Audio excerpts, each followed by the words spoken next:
बंधुवर नमस्कार। मैं डॉक्टर ओम प्रकाश उर्ला, आपका सेवक, फिर आपके बीच आज रूबरू हो रहा हूँ। मन को पीड़ा हुई, मन को कुंठा हुई, और कुंठा हुई जब कोई भी एमएलए एमपी हमारे महापुरुषों को, वीरों को, हमारे जननायकों के बारे में ओछे शब्दों का प्रयोग करता है। आज जब मैंने सुना तो उत्तर प्रदेश के से राज्यसभा में जाने वाले सांसद रामजीलाल सुमन जी ने राणा सांगा के बारे में ओछे शब्दों का प्रयोग किया। वो निंदनीय कार्य है। मैं आपको बताना चाहूँगा, 15वीं सदी में सिसोदिया राजवंश के महानायक हुए राणा कुंभा, और उन्हीं के वंशज ही 16वीं सदी में राणा सांगा, महाराणा प्रताप हुए, जिनको वीरता के लिए जाना जाता है। वीरता के साथ साथ राणा सांगा और महाराणा प्रताप को उदारता के लिए भी जाना जाता है। राणा सांगा को 16वीं सदी के महानायक वीर योद्धा के रूप में जाना जाता है। 16वीं सदी के सबसे शक्तिशाली राजा राणा सांगा थे। खानवा का जब युद्ध हुआ तो खानवा के युद्ध में राणा सांगा के शरीर पर 80 घाव लग गए थे। एक हाथ कट गया था, एक पैर कट गया था, एक आंख खोदी थी। उसके बाद भी वीरता से लड़े रहे। किसके लिए? जनता के लिए, अपने राज्य को सुरक्षित रखने के लिए लड़ते रहे। राणा सांगा को वीरता के लिए हिंदू पद की उपाधि भी दी गई थी।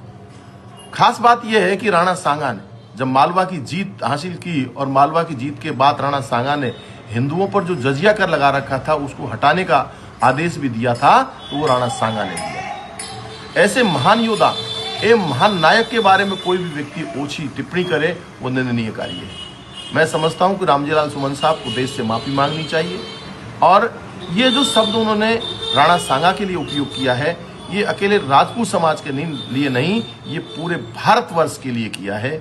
और इस बात पे उनको ध्यान देना चाहिए, चाहे हमारे महापुरुष हों, चाहे महात्मा गांधी हो, सरदार वल्लभ भाई पटेल हो, इंदिरा जी हो, अटल बिहारी वाजपेयी साहब हों, चाहे और किसी भी दल के नेता रहे हों जिन्होंने देश के लिए, स्वतंत्रता के लिए काम किया हो, चाहे कोई भी हो, लेकिन इस तरह की ओछी टिप्पणी करना निंदनीय कार्य है। मैं समझता हूं कि उन्हें माफी मांगनी चाहिए, और माफी मांगकर कहना चाहिए कि राणा सांगा के बारे में, राणा सांगा राजस्थान ही नहीं पूरे देश की आन बान और शान है, और कोई हमारे देश की आन बान और शान पे कीचड़ उछालने की बात करे तो वो कतई बर्दाश्त नहीं हो सकता।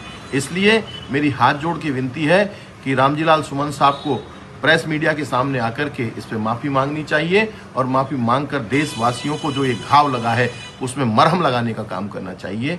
ये उनका निंदनीय कार्य है। और मैं जितने एमएलए एमपीज हैं, 4123 एमएलए विधानसभा में है, 545 लोकसभा में है, 250 राज्यसभा में है, 4918 एमएलए हैं। तो इन सबको भगवान का आशीर्वाद है, बाबा साहब भीमराव अंबेडकर का संविधान का आशीर्वाद है, जनता का आशीर्वाद है, और प्रभु की कृपा हुई है, तभी आप एमएलए और एमपी बने हैं। इसलिए अपनी वाणी पे संयम रखते हुए क्षेत्र की जनता के विकास की चिंता करनी चाहिए, ना कि एक दूसरे दल के महापुरुषों पे, महानेताओं और जननायकों और हमारी आन बान शान राणा कुंभा, राणा सांगा, महाराणा प्रताप जैसे लोगों के खिलाफ ओछे शब्दों का प्रयोग करना चाहिए। वो समय था जब राजस्थान की जनता के हितों की चिंता करते हुए राणा सांगा ने वीरता की ओर चले गए, लेकिन लड़ने से नहीं रुके और जनता की सेवा की, अपने राज्य की सेवा की।